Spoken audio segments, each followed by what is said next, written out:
Excuse me, টাকাটা কি আপনার? না তো। ও আচ্ছা, আপনার না, আমারও না, হয়তো বা টাকাটা কি ফেলে গেছে। আচ্ছা যাই হোক, আমরা 50-50 করে নিই। হ্যাঁ, 50 আপনার, 50 আমার। আচ্ছা আপনার নামটা জানি কি বলেছিলেন? আচ্ছা তাতে নাম বুঝলেন, তাহলে তো নাম্বারটাও ভুলে গেছেন তাই না? শোনেন, সে টাকা ফেলে দিয়ে নাম জিজ্ঞেস করার থিওরিটা না পুরো হয়ে গেছে। এসব চিপ হিউমার দিয়ে ওকে প্রেস করতে পারে।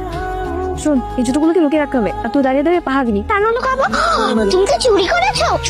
হ্যাঁ, দুলাভাইয়ের কাছ থেকে চুরি করে রয়েছে, এখন এমনি পাহাড় দিবি। কাজটা ঠিক করনি। তুমি জানো না চুরি করা খারাপ ব্যাপার? চুপ কর। শোন, বিয়ের দিন দুলাভাই জুতো চুরি করতে হয়, তা না হলে বিয়েই হয় না, বুঝছিস? ও আচ্ছা, আমি তো জানতাম না। হ্যাঁ শোন, আমি যতক্ষণ না আসবো জুতোটা পাহাড় দিবি, বুঝছিস? মনে থাকবে? আচ্ছা ঠিক আছে, তুমি যাও, টেনশন নিও না, ওটা আমি ম্যানেজ করি।